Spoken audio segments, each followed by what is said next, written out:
Alright! Isang mapagpala at malindol na araw sa ating lahat mga kababayan, Luzon, Visayas at Mindanao. At sa mga sulog tayo ng ating mundo, sana ay nasa mabuti tayo na kalagayan at walang sakit-sakit ang lahat.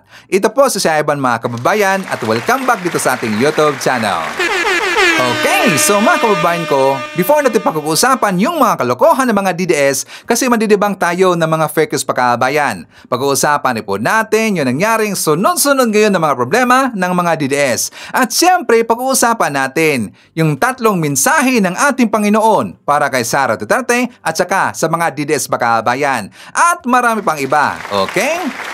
But for that, uunahin muna natin yung nangyaring lindol kahapon sa Davao Oriental at saka sa Davao City, Bakabayan. Kasi nga diba, napakalakas talaga. Isipin niyo po, 7.6 magnitude yung lindol Bakabayan kasi yun po ang unang inilabas na initial report galing sa taga Feebox. 7.6 magnitude. So kahapon, that is 9:44 in the morning mga kaabayan ko, nakareceive po ng notification si Ivan. So yun pong notification na earthquake alert. So ang sabi, earthquake alert nearby. You will experience a light earthquake in your location. So hindi ko muna pinansin pa kaabayan. Bakit si Ivan? Kasi medyo busy ako that time kasi ako po yung nag-reply ng inyong mga messages, ng inyong mga comment doon sa Facebook at saka dito rin po sa YouTube kaabayan. Kaya medyo busy that time si Ivan.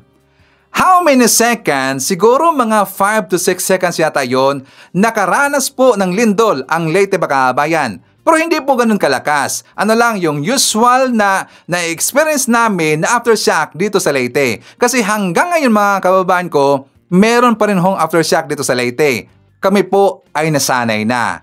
So kahapon na lindol, medyo matagal kasi kababayan, pero hindi ganun kalakas. Matagal lang natapos. So tinignan ko ulit yung notification. And I found out 7.6 magnitude yung lindol at saka doon po tumama sa Davao City, Bakabayan at saka sa Davao Oriental. Ako po ay nagulantang. Siyempre, 7.6 magnitude ang lakas ho yung Bakabayan. Dito nga 'di ba sa Bugo City na 6.9 magnitude yon, ang daming namatay, 'di ba? Ilan ba lahat ang namatay Bakabayan? 74 ho lahat ang namatay. At saka maraming nasira na bahay, infrastructure, maraming bitak-bitak po ng mga daanan, so malakas po yung 6.9. How much more yung 7.6 magnitude Bakabayan? Di ba nakakatakot talaga eh? At saka ako rin po natakot. Bakit? Kasi nandyan po sa Davao ang aking kapatid na babae makabayan at kasama niya ang kanyang anak na babae.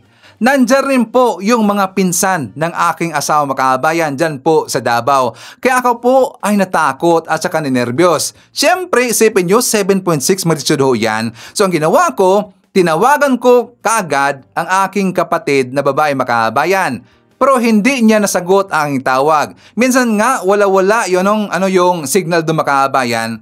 Siguro nawala yung signal at saka siguro siyempre dahil po sa panic, nagnervyos sila o nandun sila pumunta sa lugar na safe makabayan or nagtakbuhan. So hinintay ko na lang na siya na po yung tumawag sa akin. After 10 minutes, doon na po siya tumawag makabayan. At saka thanks God, okay naman po sila, walang problema.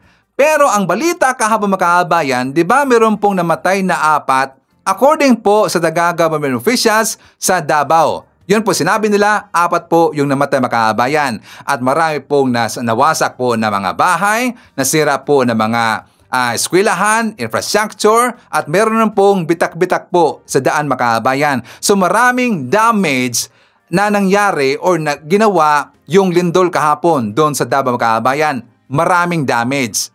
Ang problema dito sa mga DDS, nagpapakalat na naman po ng fake news makabayan at saka hatred sa ating Pangulong si PBBM. Kasi sinisisi nila dahil daw kay PBBM kaya nangyari yung malakas na lindol kahapon sa Davao makabayan. Tingnan nyo kung gaano kagunggong itong mga DDS, gunggong talaga eh. Tapos meron pang nagsabi, itong si Paulino yata siya, Paulo Lino Canillo T. Naalala ba natin si Paulo T. Makabayan? Di ba yung vlogger na taga Davao na yung nag-viral kasi sabi niya, naglabas kasi siya ng fake news Makabayan na daw yung PNP susugurin na or i-raid na yung bahay ni Digong doon sa Davao mga kababayan. Di ba yung pong Vicky po na vlogger na taga Davao, isang DDS, siya yon, si Paulo Lino Caniliote. So sabi niya, kayanin kaya ng presidente dumalaw sa Davao, abangan ka namin. Tapos meron siyang inilagay po na emoji na mukha mga kababayan. Itong message na to, hindi maganda yan. Parang merong threat mga kababayan. Well, actually, hindi siya direct threat, pero doon sa dulo kasi, meron siyang pahiwatig doon na hindi maganda mga kababayan. Di ba? Tingnan nyo, abangan ka namin. Itong gunggong na to, no, hindi talaga natuto. Kasi nung una mga kababayan ko, nung karoon siya ng problema, kasi di ba siya po ay kinasuhan po ng taga-PNP, yung kaso final, doon lang po sa Davao mga kababayan. Kasi nga, ang kanyang problema is public disturbance yun, at saka fake news. Siya po ay kinasuhan noon ng taga-PNP mga kababayan. But sad to say, na-dismiss lang ang kanyang kaso. Kasi siyempre, home court advantage. At saka accordingly po doon sa inilabas na report, ng korte mga kababayan, insufficient daw yung ebidensyang naipresenta ng taga-PNP. Bakit? Kasi nga 'di ba, biglang pinandidelete niya ang kanyang live mga kababayan. Yun ang nangyaring raid doon sa Davao. Nakagulungan noon 'di ba? Nagkoso 'yon ng disturbance mga kababayan. Problema, nabulag yung korte doon sa Davao. Dinismiss ang kanyang kaso mga kababayan. Ito na naman, meron na naman po ditong pagbabanta. Correct if I'm wrong mga kababayan. Mga DDS, correct if I'm wrong. Diba merong pagbabanta ho yan? So parang pananakot kasi yan. Sabi niya, kayanin kaya ng presidente dumalaw sa Davao? Siyempre, kayang-kaya. Kasi hindi naman ho lahat makaduderte dyan sa Davao City. At saka, hindi po lahat ng tao dyan sa Davao ay mga vlogger at saka trolls na katulad ninyo na bayaran ni Sara Duterte para lang sisiraan ang aming presidente si PBBM at saka gibain ang gobyerno ni PBBM. Hindi lahat dyan trolls at saka mga vlogger na bayaran katulad mo, Paulino or Paulo Lino T. Diba? Marami hong mga kababayan dyan na ngailangan po ng tulong.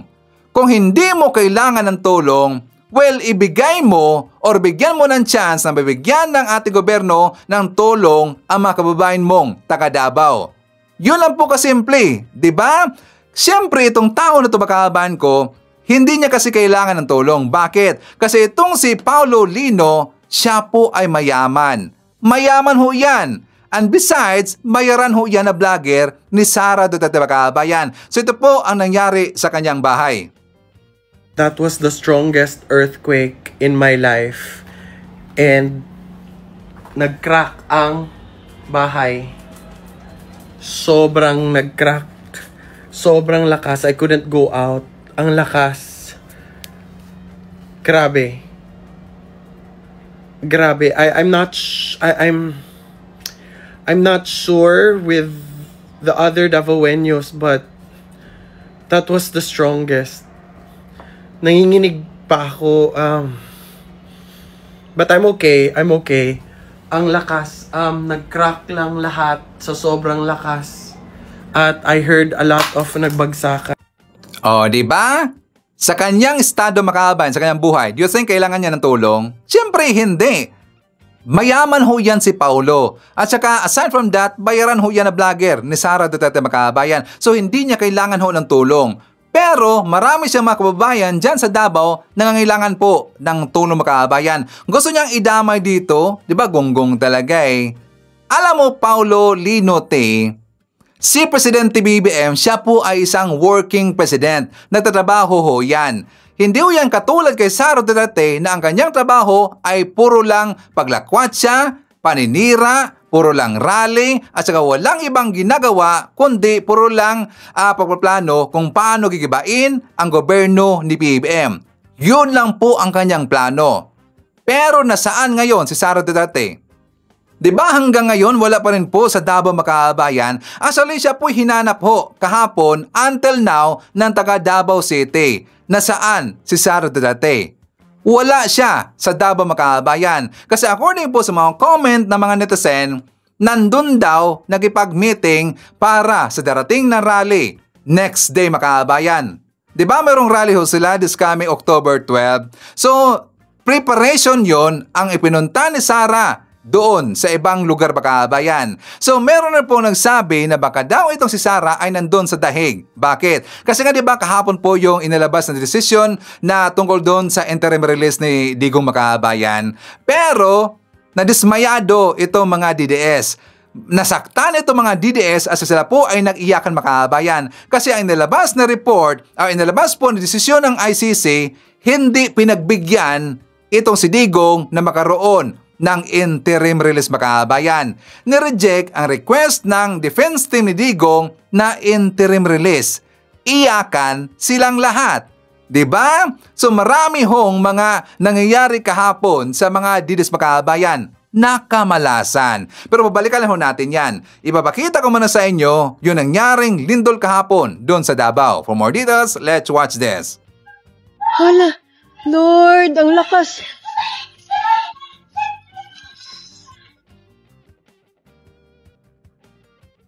Oh Lord, ang lakas. Hoy, grabe. Hoy, grabe. Napahagulhol na lamang ang babaeng ito mula sa Davao City nang maramdaman ang malakas na pagyanig pasado alas 9 ng umaga kanina nang tumama ang sentro ng magnitude 7.4 na lindol sa Manay, Davao Oriental. Sa lakas ng lindol, naramdaman ang matinding pag-uga sa malaking bahagi ng Davao Region. Sa video na in-upload ni Jean Gamboa, makikita at maririnig ang malakas na pagyanig.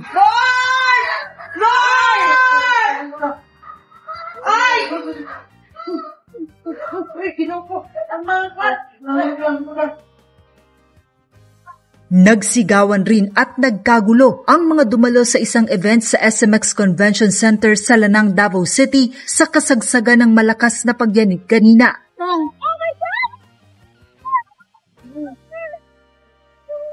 Ayon sa uploader na si Aaron Batle, isang near life and death ang kanilang naranasan at nagpapasalamat sila sa Diyos na lahat sila ay nakaligtas.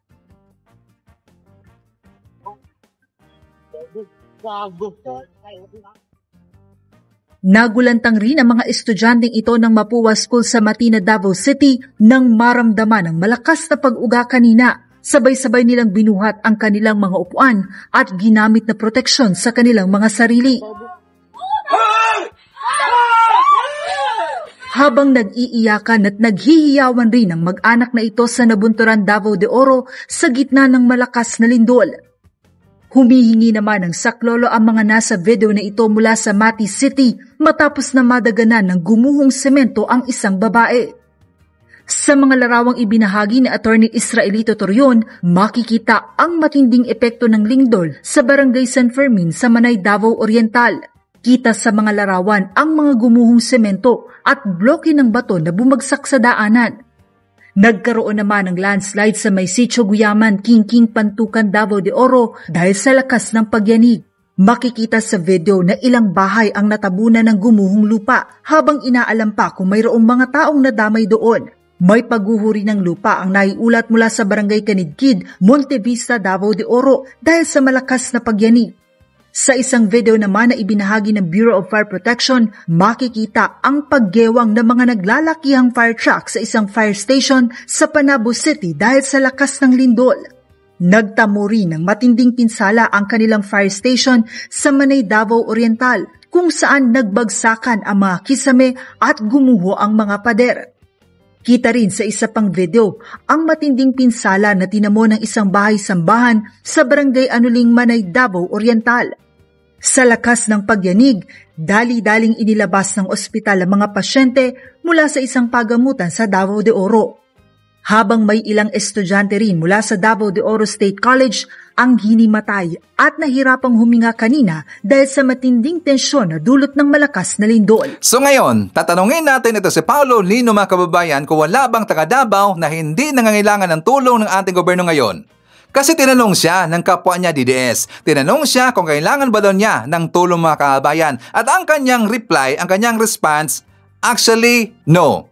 Hindi niya kailangan daw ng tulong mga kababayan. Siya hindi niya kailangan ng tulong kasi mayaman siya. But how about yung ibang mga kababayan natin na nandyan sa Davao? Hindi ba nila kailangan ng tulong? Tingnan nyo, gunggong talaga eh.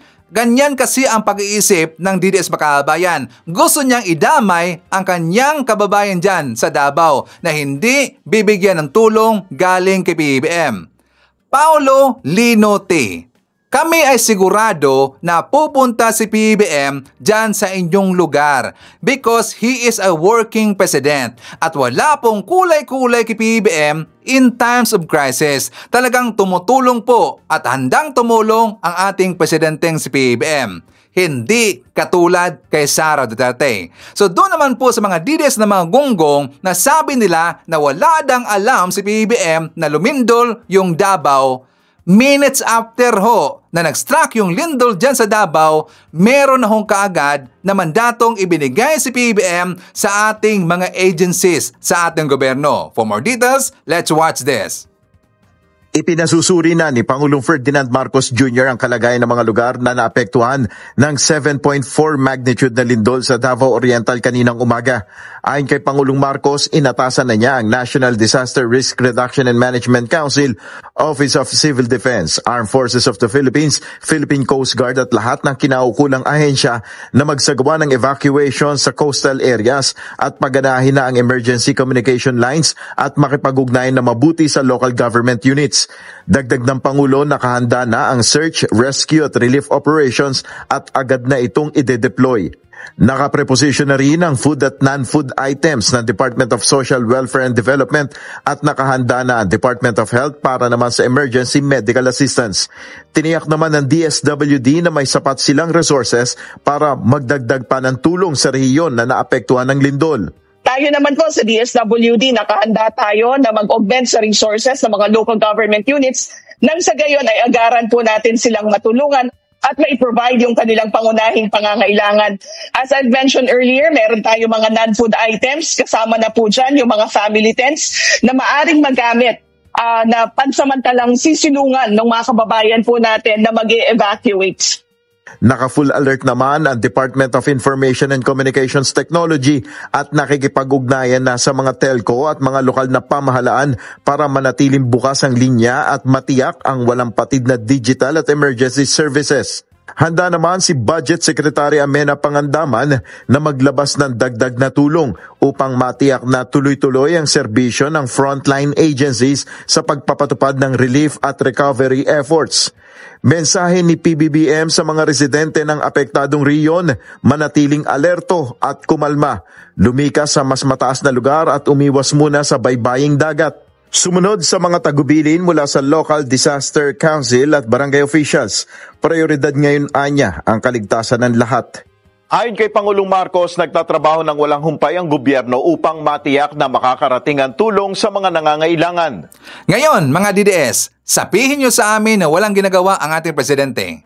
Hindi pa kayo nakapag-post ng inyong mga paninira dyan sa Facebook, umaksyon na ho si President BBM. Ready na ho ang mga agencies ng ating gobyerno with the coordination of President BBM. Ganun ho siya kabilis magtrabaho, DDS. So ngayon, pupuntahan natin yung ibig sabihin na merong 3 mensahe ang ating Panginoon dito kay Sara Duterte. Ang una, Mother Nature. Ano sa Ivan? Naalala niyo ba yung kanta ni Sara Duterte Makabayan? Yung kami ay apoy na hindi mapatay.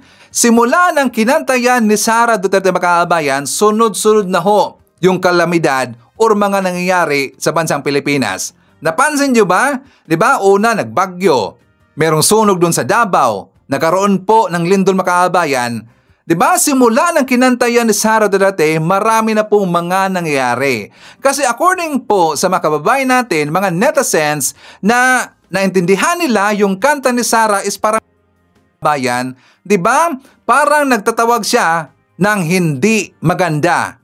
So parang ang kanyang kanta. So ngayon, nangyari ang kanyang kanta, inuna doon sa Davao Makabayan. Nagkaroon rin po ng problema sa iba't ibang lugar. Ngayon, bumalik na naman po doon sa Davao.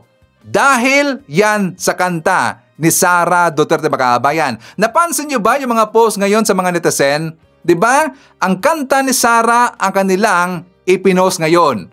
Kami ay apoy na hindi mapatay. So ang kanilang pinariringgan yan ay si Sara Duterte, na dahil daw sa kanta ni Sara, nagkaroon ng kalamidad ang bansang Pilipinas ngayon, mga kabayan. At meron pang isang post, ito rin pong post ni Kitty Duterte. Sabi niya, babalik din sa kanila yung mga masasamang ginagawa nila sa atin. So saan nangyari, mga kabayan? O di ba nag-backfire mismo sa kanila kasi doon po nangyari karamihan na mga kalamidad sa Davao o sa Mindanao, mga kabayan. Dahil kasi yan sa mga sinasabi nila. Di ba? Mahilig sila tumawag kay Lord, sa ating Panginoon. Pero siyempre, duda tayo kung sinong Lord yun, mga kabayan. Nakaduda talaga eh. Lord ba yun na si Digong, kanilang poon? Lord ba na si Sara Duterte? Or Lord ba nila yung si Kibuloy? Kaya hindi tayo sure kung sinong Lord ang kanilang binabanggit nitong mga DDS. Kasi dito po no, sa post mismo ni Russell Rideral na ito po'y taga Jensen, mga kabayan. At saka itong kanyang post, before ito nangyari na lindol.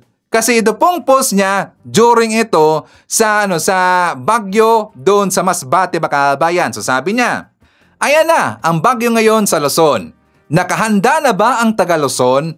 Dadaan na sa lugar ng presidente na magnanakaw tapos meron pang kasunod na bagyo.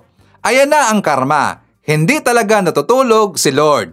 Lilinisin niya ang magnanakaw. Lilinisin niya ang mga magnanakaw sa Pinas, lalo na dyan sa Luzon daw. Lord, lakasan mo pa ang bagyo, Lord. Yung ma-realize ng mga magnanakaw na linis mo ang Luzon. Dahil sa sobrang masama na lugar ang Luzon. So tinira niya lahat, Luzon, mga kabayan. Salamat, Lord, sa pagdinig ng panalangin namin na linisin ang Luzon sa pamamagitan ng bagyo at dilubyo daw.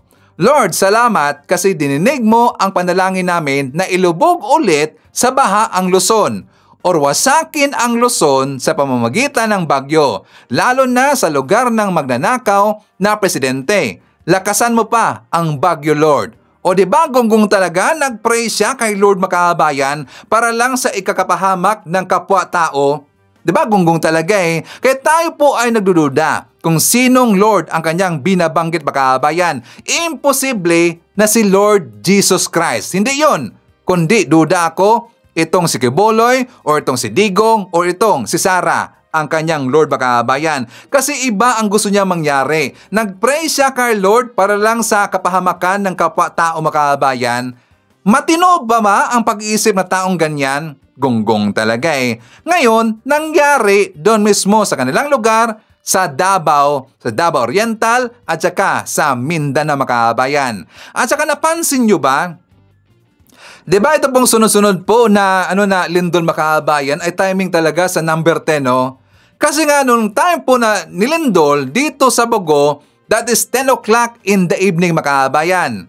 So after 10 days, nangyari yung lindol doon sa Davao. And that is October 10, mga kabayan. October, that is number 10. Ang date, number 10 rin po, mga kabayan. At nangyari almost 10 o'clock in the morning. Diba puro 10 talaga, mga kabayan?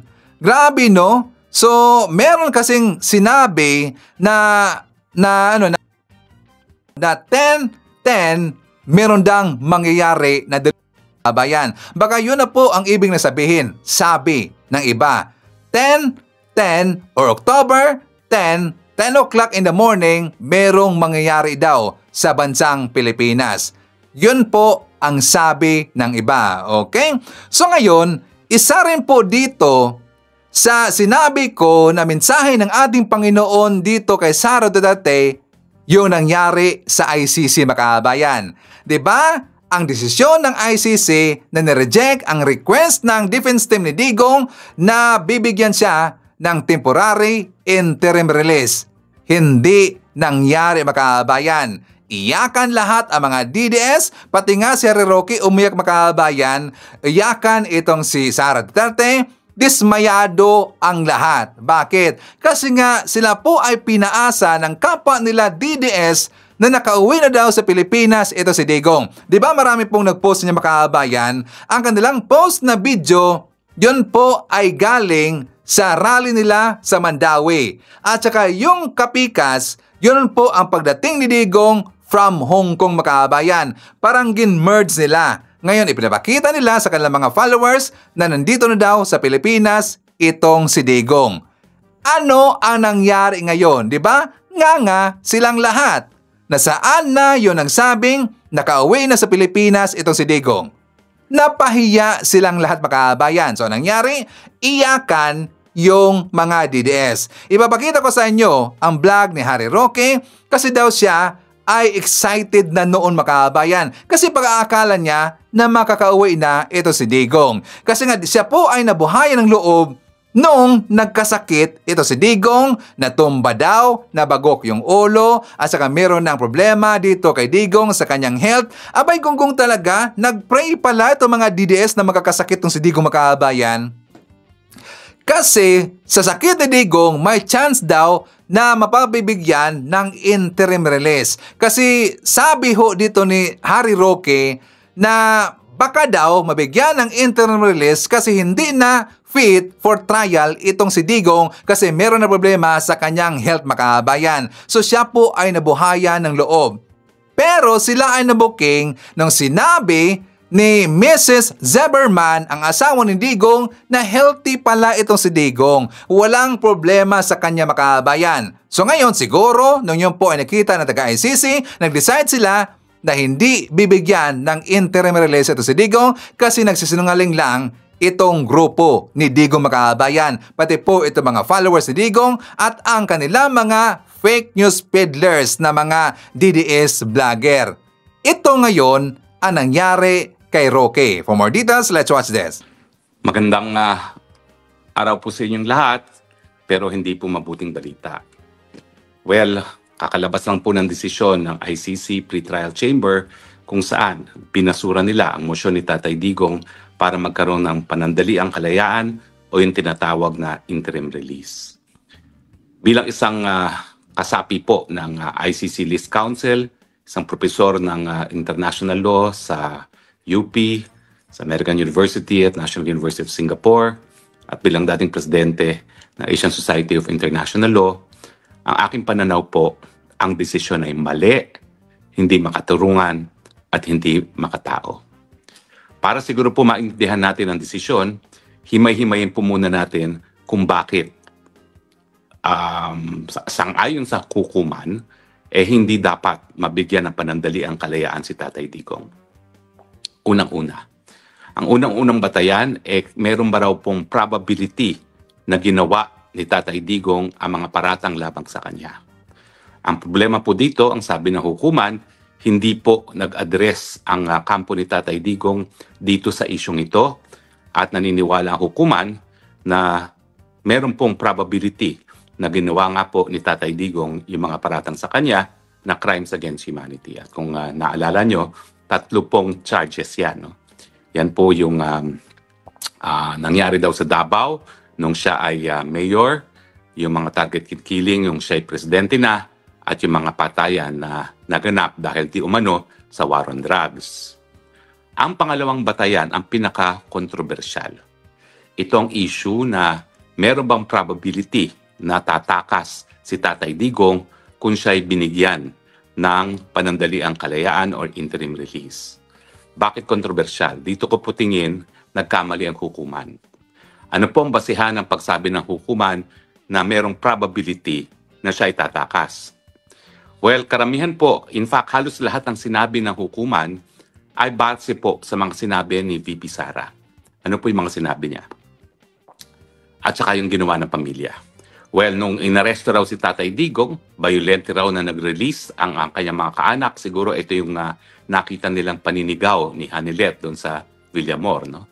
At ang mga sinasabi ng mga statements ni VP Sara ay kasama na yung sinasabi ni VP Sara na mali ang paraan para nakuha ang jurisdiksyon sa pagkatao ng kanyang ama dahil hindi dumaan sa tamang proseso under Article 59 ng Rome Statute, hindi siya hinarap sa lokal na hukuman at kinidnap ng Marcos administration para i-deliver sa hukuman. Sinabi rin ng hukuman na nag-akusa daw ang BP Sara na nagsabwata ng ICC at ang Marcos administration para nga mawala ang pinakamalaking tinik sa kagustuhan ng mga Marcos na maging Marcos forever. At ito nga si Tatay Digong. At binanggit pa na nung minsan sa labas po ng hukuman, nagsalita si BP Sara na siguro dapat itakas na lang natin si Tatay Digong sa kulungan.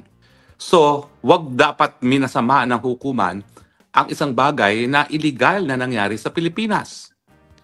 Kidnapping or unlawful detention po talaga nangyari kay Tatay Digong dahil hindi siya dumaan sa tamang proseso sang-ayon sa Article 59 ng Rome Statute.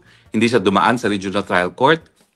At sa katunayan, yung pinababayaran nga po ni E.S. Medaldea ang kanyang medical bills dito sa hukuman, ang sabi pa ng ICC, hindi namin nababayaran yan dahil hindi naman kami ang nagpadala o kumuha ng pagkatao ni Tatay Digong at ni E.S. Medaldea galing Pilipinas.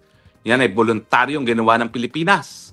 So malinaw po na talagang hindi nasunog ang proseso at tama na tawaging kidnapping ang nangyari kay Tatay Digong. Dahil kung talagang yan po ay ginawa sa ngalan ng ICC, hindi naman po sasagot ng ganun ang ICC nung bayaran na ng gastusin para sa paggagamot kay E.S. Medaldea. No? At bukod pa dyan, sabi nila, nagsalita raw nung minsan si Inday Sara na dapat siguro itakas na lang natin si Tatay Digong sa kulungan. Binawal-wala din ng korte yung mga medical grounds kung bakit panandaliang na-postpone na ang confirmation of charges. Dito po talaga ako nagulantang. Kasi nabuhayan ako ng loob at tatapatin ko kayo bago na pagpaliban ang confirmation of charges dahil nga baka nga hindi na kaya ni Tatay Digong humarap sa paglilitis. Sigurado ako na hindi siya bibigyan ng interim release. Pero nung nagpaliban sila ng confirmation of charges dahil merong ang issue sa kanyang kakayahan na tumayo sa isang paglilitis laban sa kanya, nabuhayan ako. Dahil ano pang gagawin mo sa isang tao na parang kinilala na ng hukuman sa dahil ito ay dahilan ng pagpapaliban ng confirmation of charges, ay wala ng sapat na kakayahan para humarap sa isang paglilitis.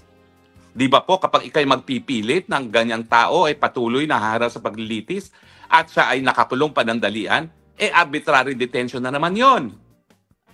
Kaya nga po nabuhayan ako. Oh, di ba? Klarong-klaro mga kabayan, na gusto talaga lang mangyari na merong mangyayari dito kay Digong. Magka-problema ang kanyang health, hindi na siya fit for trial, na yung ipinalabas nila ng mga sabi-sabi at saka chismis mga kabayan, at saka drama na si Digong daw ay meron ng sakit mga kabayan. Makakalimutin, hindi niya daw alam or maalala yung lugar, ang kanyang pamilya. Palabas kasi nila yon. Malas ho ni Harry Roque at ng pamilya Duterte, magaling ho mag-research yung mga taga-ICC tungkol dito sa mga ginagawang kalokohan ni Sara Duterte at ng mga DDS blogger kabayan. Ang ibig sabihin, ang kamalasan ngayon na natamo ni Digong ay dahil yan kay Sara Duterte at na mga DDS vlogger at na mga DDS supporter. Dahil sa kanilang kagagawan makabayan. Kasi ang pag-aakala nila, hindi tumitingin sa mga balita, hindi tumitingin sa mga vlogs, itong taga-ICC makabayan. Nakalimutan ba nila na meron pong taga-ICC, member ng ICC ay Pilipina makabayan at yun po ay magaling ho mag-research. Ang ibig sabihin, siya yung tagahatid ng information na nakukuha niya galing po sa mga DDS, i-forward niya doon mismo sa taga-ICC makabayan. Correct if I'm wrong? Siya yung tagahatid po ng information at doon nalaman ng taga-ICC prosecutor o ng ICC prosecutor na nagdrama-drama lang itong si Digong. At doon po nakakam up ng desisyon itong taga-ICC na hindi nila bibigyan ng interim release itong si Digong. Nag-iyakan silang lahat. O diba, sunod-sunod yung kamalasan ng mga DDS makabayan. So tungkol naman doon sa ibig ko sabihin, yung pangatlong mensahe ng ating Panginoon doon kay Sara Duterte sa pababalik yan ng ating mga topics. Kasi pasalamatan muna natin ating mga viewers na nag-like and also nag-shares ng ating mga vlogs. Thank you thank you so much at God bless po sa ating lahat. At syempre, shoutout natin ating mga pinalangga na mga legends, ang mga senior citizens. Hello po, kumusta ang lahat? And also, i-greet natin ng belated happy birthday or happy 79th birthday kay Eligio Jugo from Amelia Hugo. Also, happy birthday kay LB from Abby Smith. At syempre, i-greet natin ng happy birthday ang lahat ng mga viewers na nag-birthday ngayong araw. Happy birthday! At syempre, i-acknowledge natin ating mga viewers na may maraming na i-comment dyan sa baba sa ating comment section ang ating pong top 5 commenters. At nandyan sa ating listahan, ang nanguna po si Amelia Hugo. Meron siyang 44 na mga comments. Nandyan rin si Sampagita. Meron siyang 34 na mga comments. Lena Sabado. Meron siyang 35 na mga comments. Nandyan rin si Antonio Bernardo. Meron siyang 13 na mga comments. And Uzay Neti. Meron siyang 12. Lahat ng mga comments. Okay, so thank you so much. At syempre, i-greet natin ating mga suki, mga early birds. Yun ang una sa pag-comment dyan sa baba sa ating comment section. Nandyan ang una nag-comment si Maricruz Hernandez from North Carolina, USA. I-shoutout natin si Mariano Cobales from Virginia, USA. Nandyan rin si Maximo Magdalena from London, Amy Mapalad, Sheila Alba, Florida Greenfield. Nandyan rin si Olivia de Guzman from Long Beach, California. Hi to Gina G, Zaida Taha from Riyadh, Saudi Arabia, Estrella Faustino from Germany. Nandyan rin si Jenny Howard, Evangeline Borgonio, Rosario Estoche, Mac Nario, Jove Montero, Ashen, Moneth Borromeo, Ferdinand Baldonado, and hi to Rowena Aguilar. Okay. So mga kababayan ko, before tayo pupunta doon, so ibig ko sabihin ang pangatlong mensahe ng ating Panginoon doon kay Sara Duterte, dito muna tayo mandibangko ng fake news ng DDS. Ano sa Ivan? I am sure na marami sa inyo nakita na ng video na to. Kasi ito po ay nag-viral mga kabayan. Millions na po ang views ng video na yan. Ito kasi ay ipinakita ng mga DDS na marami daw mga sundalo ngayon na nag-resign mga kabayan. Isipin nyo, marami daw mga sundalo ang nag-resign where in fact, ang nagsalita dyan mga kabayan, yan po ay retired po na sundalo na DDS. Pero dito kasi sa kanilang video, inilagay dyan, maraming sundalo mga kabayan. For more details, let's watch this. Kabilang sa Civil Military Affairs Brigade ng APRESCOM. Pero bakit ako nagsasalita ng ganito ngayon? Ako po ay nag-resign sa pagiging sundalo last week. Dahilan sa hindi ako po pwedeng magsalita patungkol sa aking Commander-in-Chief hanggat ako'y nasa institusyon. At ako po'y umalis dahilan sa gusto kong sabihin sa Pangulo, Pangulo bilang Commander-in-Chief, hindi mo kaya ang gawain. Isa lamang ang pwede mong gawin na aking may papayo. Lumabas ka lang merong dangal. Maraming nagagalit sa iyo, mahal na Pangulo, dahilan sa iyong wala kakulangan ng abilidad na mamuno. Hindi mo naman pwedeng sabihin na bagamat ikay tumakbo ng Pangulo doon kalaban si Leni Robredo, ay hindi naman ibig sabihin na talagang kaya mo. Dahil ang iyong balakid lamang ay ma-restore ang dangal ng iyong pamilya. Yun talaga. Yun ang inyong balakid. Yes. Subalit ang nangyari sa halip na maitaas mo ang dangal ng inyong pamilya, lalo kang lumubog dahilan sa iyong walang kakayahan sa pagdala ng tungkulin. Ngayon, ito na lamang, mahal na Pangulo, ang aking may papayo at pwede mong gawin. Lumabas ka ng may dangal. Okay, so yan po ang kanilang pinakita mga kabayan na marami daw mga sundalong naglabasan na. Nag-resign daw mga kabayan. Bumitaw daw ng suporta dito kay PBBM. So ngayon, nung binalikan ko ang video na yan, nakakaduda talaga eh. Kasi di ba marami pong mga naka-green mga kabayan. So sabi ng iba, Grab riders daw yon. So nang zoom in ko yan, hindi talaga siya uniform ng Grab eh. Iba mga kabayan. Hanggang nakita ko yung comment na daw taga-Indonesia daw yung mga kabayan. Kasi nga diba sabi ho dito na sana daw hindi fake news yan. So sabi dito, matanda ka na talaga tay. Hindi po mga Pilipino ang mga tao na nasa video. Hindi po ganyan uniform ng mga Grab rider dito sa Pinas.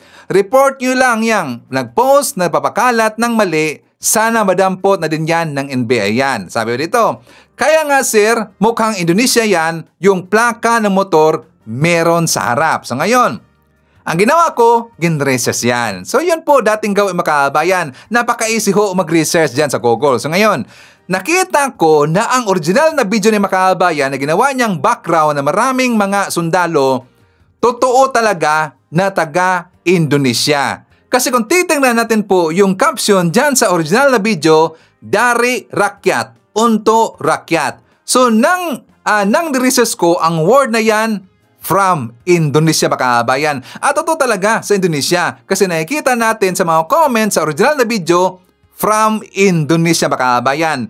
So kumpirmado, yung video po na ginawang background ni tatay na retired na sundalo from Indonesia mga kabayan. Actually, meron daw silang event yan. 'Di ba? Ipinakita nila na marami daw mga sundalong lumabas na, nag-resign, bumitaw daw ng suporta kay PBBM. Pumitaw ba na suporta kay PBBM? Ipakita ko sa inyo ang interview dito kay Secretary Gibo Teodoro. For more details, let's watch this. Hindi makikialam ang military doon sa mga panawagan ng taong bayan na pumilos ang gobyerno at Marcos Rizal niya yung panawagan sa rally nung O anong gagawin ng sundalo? Anong gusto nilang ipagawa sa sundalo? At kayo magtina sa mga panawagan ganun, sir, na... Sino nga nananawagan? Ang taong bayan, sir. Taong bayan ang nananawagan? Lahat ng taong bayan? Certain groups, rally, sir. Certain groups lang. Certain groups, maliliit lang yun. Magpa-referendum kayo kung yan ang panawagan ng taong bayan. At hindi na ba tayo natuto kapag nag-intervene ng military, hindi maganda ang kinalalabasan? Hindi ba dapat patatagin natin ang mga institusyon natin? Hindi ang militar ang solusyon sa maraming bagay, magmula flood control hanggang korupsyon. Hindi militar ang solusyon.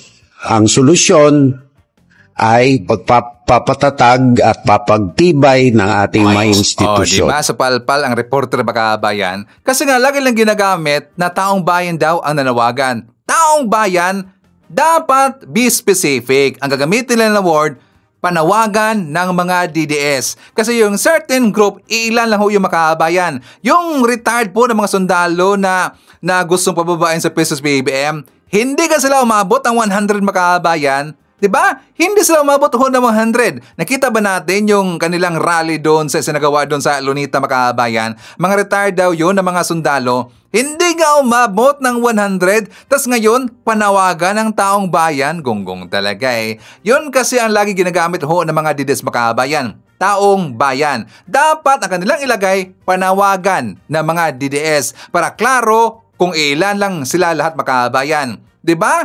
Hindi nga sila umabot ng 200 yung latest nila na rally, tas panawagan ng taong bayan, nakakatawa talaga eh. So ngayon, forward tayo dito sa sinasabi kong pangatlong panawagan ng ating Panginoon dito kay Sara Duterte at saka sa mga DDS mga kabayan. Ang ibig sabihin, minalas na ho itong si Sara Duterte.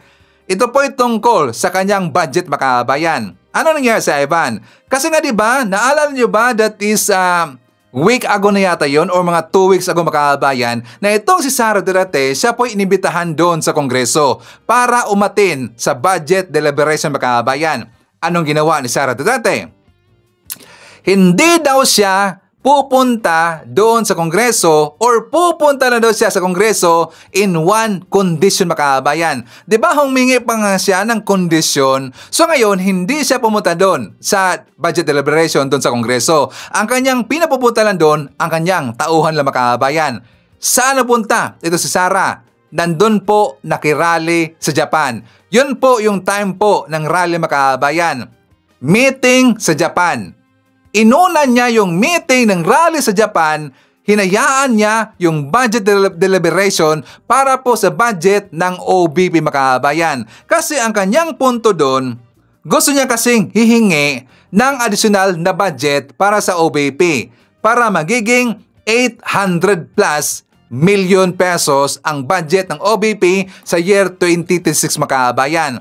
So anong nangyari dahil hindi umatin itong si Sara Duterte, binawasan ang kanyang budget for 2026 mga kabayan. Ang mangyayari dito is only 700 plus na lang po ang magiging budget ng OBP sa 2026 mga kabayan. Sa pangunguna yan ni Laila De Lima. For more details, let's watch this. I propose an amendment to the budget of the Office of the Vice President in the form of a reduction from 889.24 million to its 2025 level of 733.2 million, representing a reduction of 156 million or 17.5%.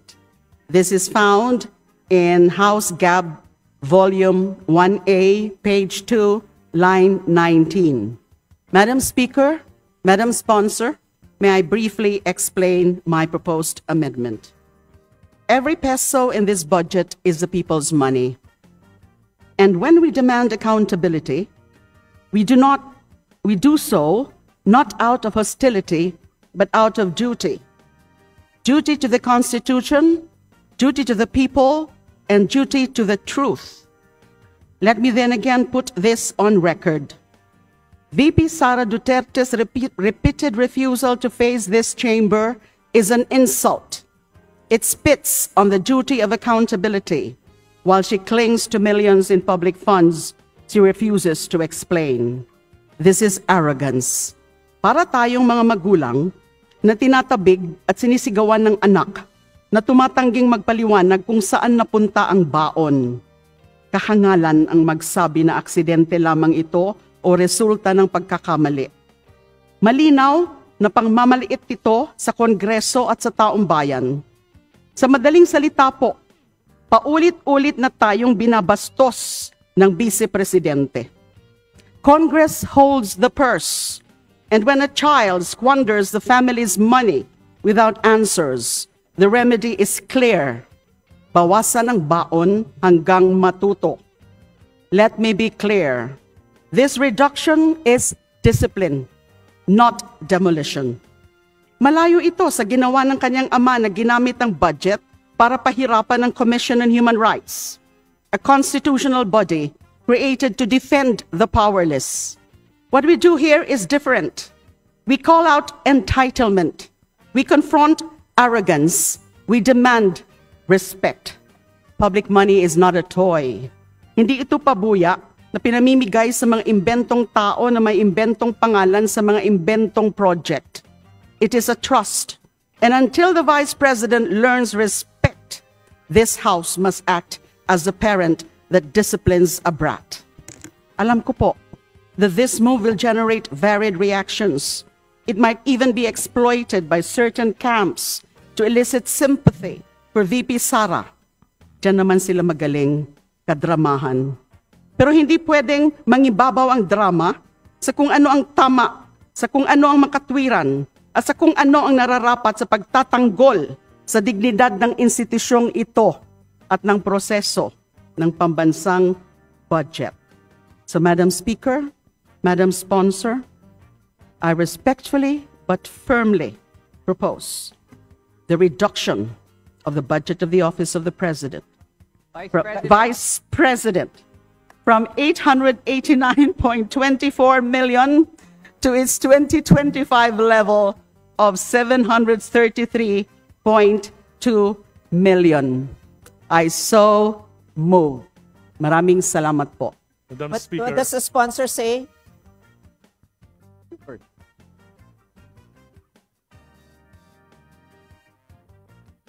What does the sponsor say?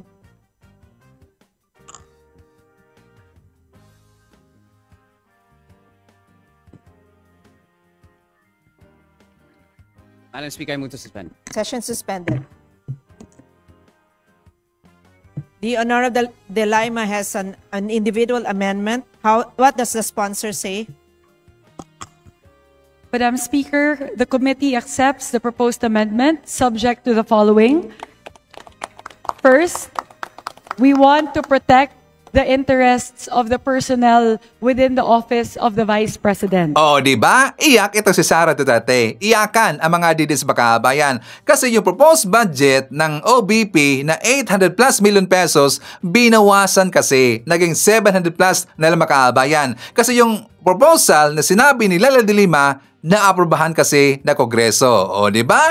Gonggong naman kasi itong si Sara Makabayan. Di ba? Tama talaga sinabi po ni Lala de Lima na arugante itong si Sara. Ang problema, nasa kay Sara Duterte Makabayan. Binigyan na nga siya ng pabor kasi meron siyang proposal na dagdagan ang kanyang budget Makabayan. Pinapupunta siya sa Kongreso for budget deliberation pero hindi siya umaten. Bagkos, meron pa siyang binigay na kondisyon Makabayan. Diba? Gonggong talaga eh. So tama lang sa kanya Makabayan na binawasan ang kanyang budget. So anyways, kasama rin po natin si Shirley Rizman, Lady Queen V. Dapit Laber, nandyan rin si Evelyn Garcia, Tony De Los Reyes, Josephine Gallego, Chris Bandoles from 3C Cavite, nandyan rin kasama natin si Henry Fontimayor, Flor de Lisa Nagal, Amy Desiderio, nandyan rin si Victoria Wong, Christina, Samuel Belia, Benilda Undayag, Haitsu Bing Singson, Evangeline Sanchez, Rosinda Aonso, Filma Cabato, Josie Buhain, Jean Rabara, and Haitsu Bergie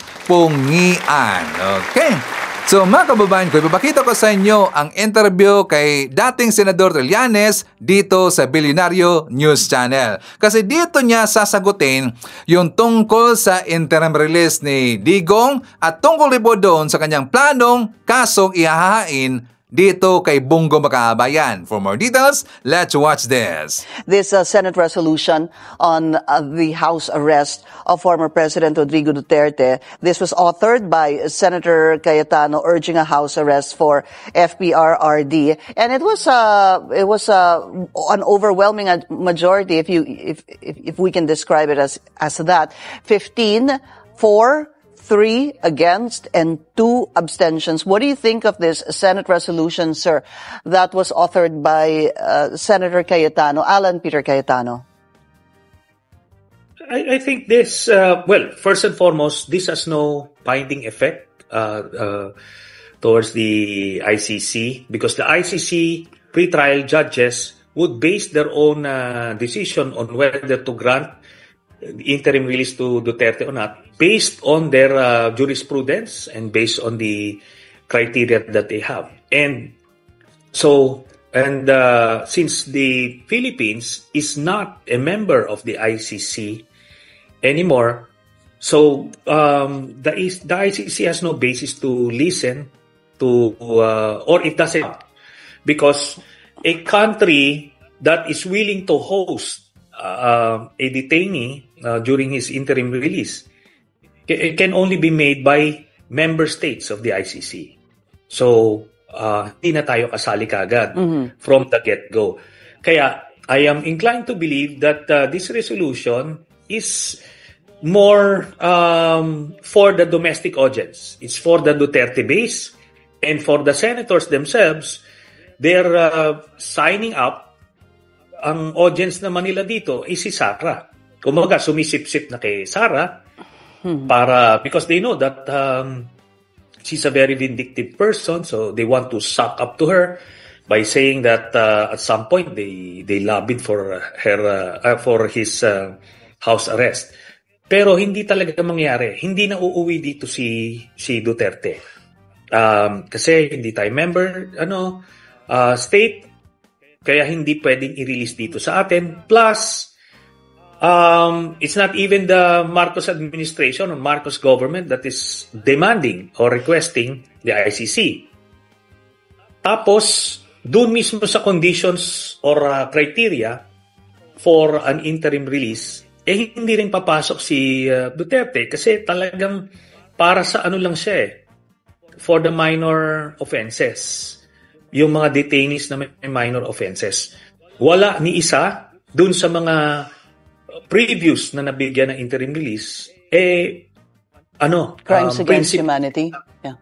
o principal sa isang heinous crime like crimes against humanity. Yeah.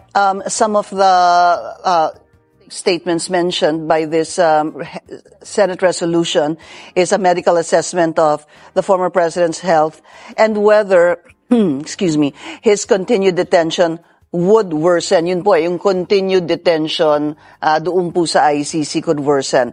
Also, just a follow-up, sir, before I go on a break, you were saying that never na, sinabi niyo po yun kanina, never na makakabalik si dating Pangulong Duterte dito sa Pilipinas. The question here, sir, is, because they also said that he is unfit for trial, hindi ho ba, because of the cognitive impairment. I wonder where that would lead. You know, I recall a discussion I had with Attorney Cristina Conti about this particular Senate resolution. In fact, the word she used was it could backfire kay dating Pangulong Rodrigo Duterte, and I asked why. Because parang lumalabas with a resolution like this, backed by so many senators, it appears that he could still wield so much power and possibly even influence. At least that was her take with regards to this Senate resolution. But I want to go back to what I was saying a while ago. Paano ho kasi kung mapatunayan that he is unfit? For example, hypothetically, sir, because it is a motion that was made by the defense that he is unfit for trial because of hindi ho ba cognitive impairment. In a situation like that, if he's unfit to trial, paano ho ba yun? If you're unfit, then that means there's no trial, hindi ho ba? And does that mean that makakauwi po ang dating Pangulo? Well, theoretically, pwede yan. In the realm of possibilities, nandiyan yan. Pero ito po yan, ang context nito. Alam niyo po ba na si Duterte ay yung parang pinakang showcase ng ICC. Kasi siya yung first president na nakulong sa kanila. And the case of Mr. Duterte is kumbaga emblematic of what the ICC is all about. Isang head of state, head of government na nag-abuso ng kapangyarihan to commit crimes against his own people. So ito showcase to. Kaya they would be very, very strict in their evaluation of Mr. Duterte. In fact, as we speak, ongoing yung medical evaluation niya. Hindi ito pwedeng isang psychiatrist o psychologist lang from the defense ang magbibigay ng ganong statement. And ano mo yan, ididikit mo yan dun sa statement mismo ng wife ni Mr. Duterte, si Mrs. Zimmerman, na just a few days ago nagpa-interview, sinasabi niya na her husband is fine, very clear yung kanyang pag-iisip, maayos yung kanilang usapan. So, paano nila maibabangga yun dun sa mga assertions nila about cognitive impairment and etc. Kaya, malabo yan. And sabi ko nga, based on the information I got, talagang hindi ito, hindi magbibigay sa kanya interim release at matutuloy yung confirmation of charges hearing, therefore matutuloy yung trial. Senator, you're talking yes. about the confirmation of charges. As we mentioned a while ago, that was supposed to be set for September 23. Any information kung kailan marireset ito? At least a month that you would possibly know. Sabi nyo kasi siguradong matutuloy yung confirmation of charges. And because you're saying that, any information on when this will be reset? Most likely November.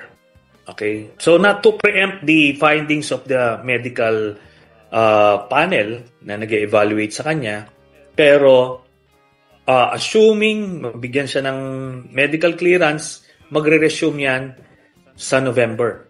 So yun ulit. Ngayon, they would be running out of alibis.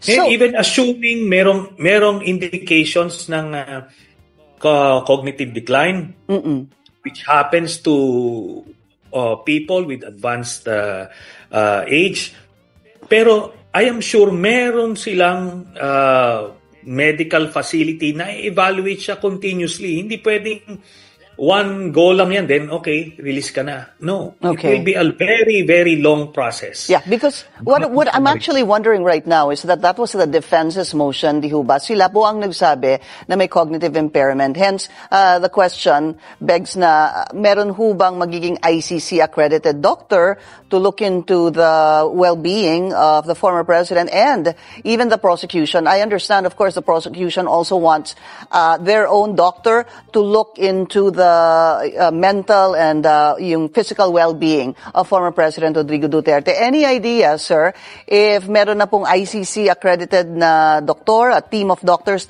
na tiningnan na po siya, and also doctor from the prosecution? As I mentioned earlier, as we speak, he is being evaluated by a panel of medical specialists. Okay. And that evaluation, once terminated, they will be giving a recommendation to the ICC pre-trial chamber so that they'd be making that decision based on that. Yeah. Okay. Any idea, sir, kung papayagan din po yung prosecution na magtalaga ng sarili nilang doktor to look into the well-being of the former president? No, ito na yung medical experts na inappoint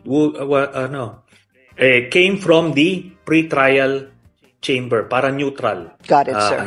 Neither prosecution or defense. Senator Sonic, where is Rowena Garma? Is she going to testify against the former president as well? Yes, she is in a safe place at the moment. And she will testify against Duterte. And also, she's part of the build-up of the case against Mr. Bongo. Mr. Bongo. Senator Yes. Bongo. Yes. She initially went to Malaysia, didn't she, sir? Yes. Would you be able to share with us what she did there? And She Go ahead, already left Malaysia.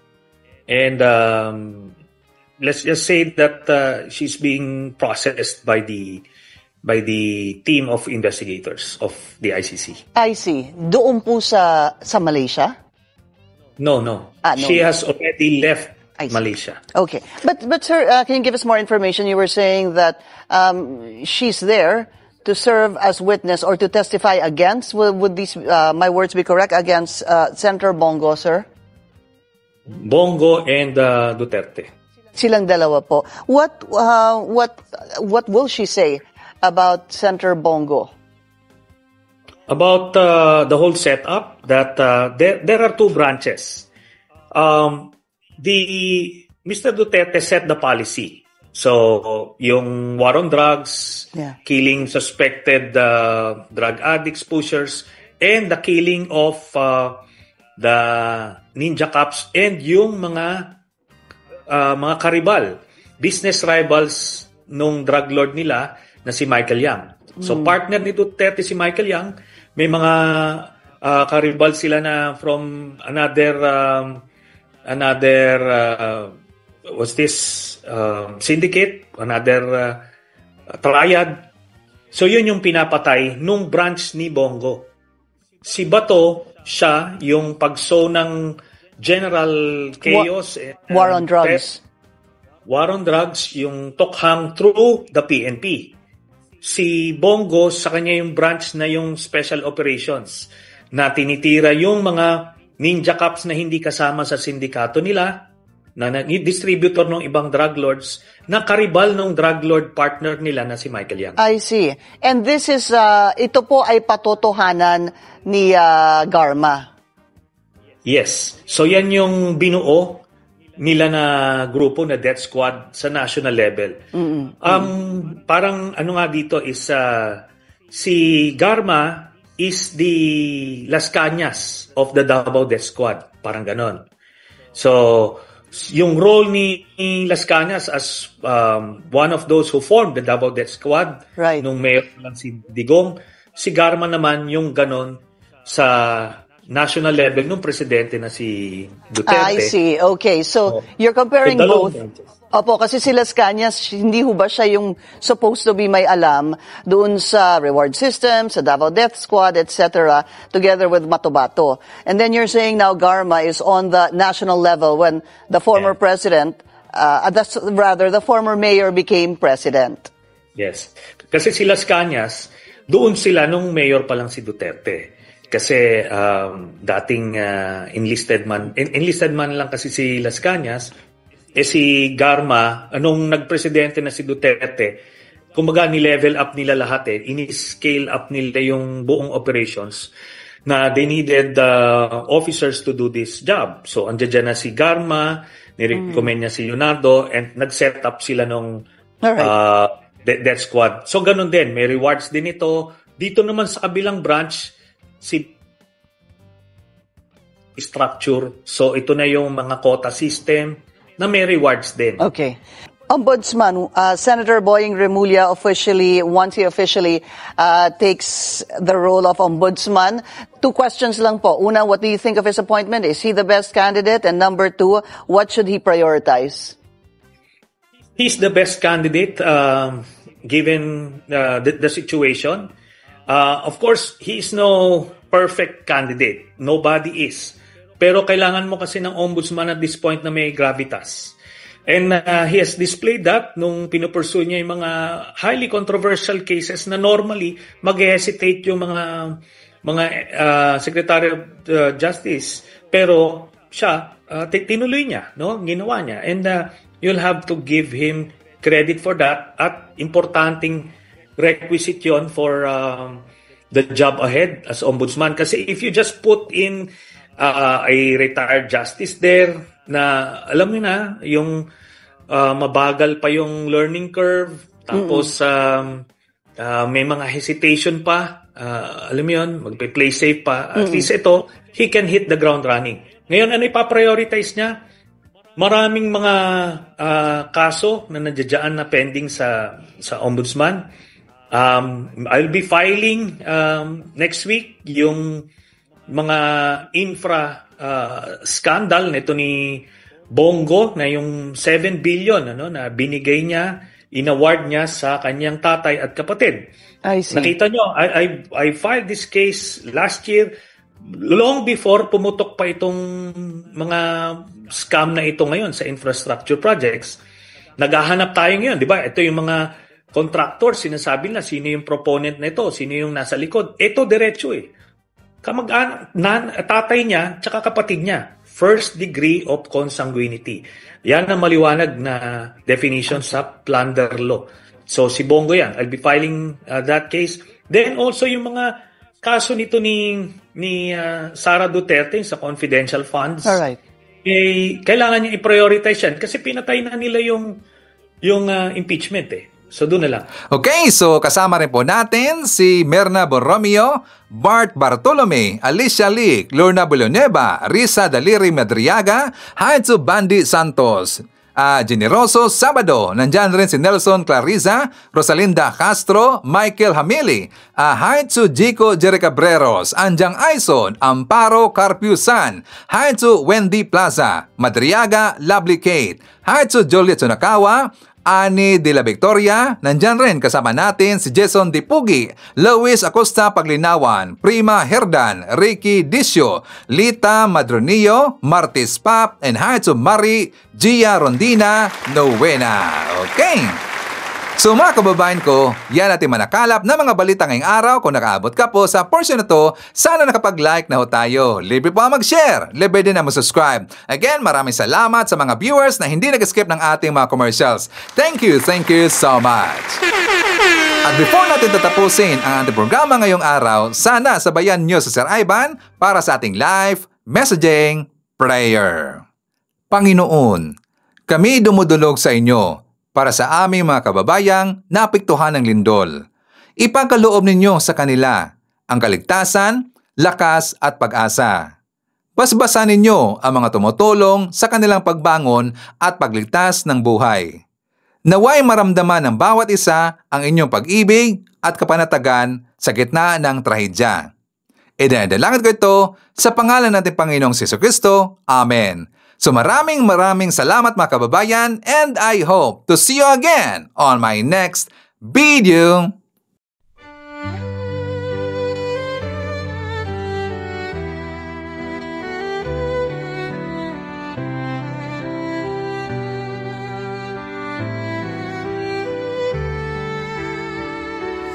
Bawat hakbang, tinik ang iyong daan. Sa sariling bayan, ika'y hinusgahan.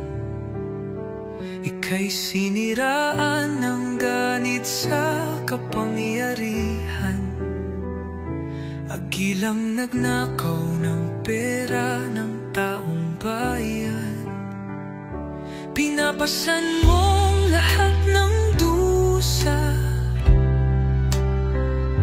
Matatag ka, hindi gaya ng iba. Ngunit kahit sugatan, kahit lumuluha, iniisip mo pa din kapakanan ng iba. Bongbong, hindi ka kailanman iiwan. Loyalista hanggang dulo ay nandyan. Kasama mo kami sa lungkot mo at saya. Pagkat Pilipinas, ikaw ang pag-asa. Sa laot ng unos, ikaw ay nag-iisa. Iba'y nagbubunyi sa iyong pagdurusa. Ngunit lahat ngayon ay malinaw na. Katulong mo ang Diyos, nag-iba sila. Ipinaglaban mo ang lahing sinumpaan. Nagkalat peking balita sa mamayan. Binabaliktad nila ang katotohanan, pero hindi na naig ang kanilang kadiliman. Bongbong, hindi ka kailanman iiwan. Loyalistang hanggang dulo ay nandyan. Kasama mo kami sa lungkot mo at saya. Pagkat Pilipinas, ikaw ang pag-asa. Ikinuhit ng kasaysayan ng pangalan mong dalisay. Ngunit bakit tila nais kang burahin at siapolakay? Sa iyong mga mata, may luha ng matinding pagdurusa. Ngunit sa puso mo, bayan pa din ang inuuna. Bongbong, hindi ka kailanman iiwan. Loyalista hanggang dulo ay nandyan. Kasama mo kami sa lungkot mo at saya. Pagkat Pilipinas, ikaw ang pag-asa. Bawat hakbang, tinik ang iyong daan. Sa sariling bayan, ika'y hinusgahan. Ika'y siniraan ng ganit sa kapangyarihan. Hagilang nagnakaw ng pera ng taong bayan. Pinapasan mong lahat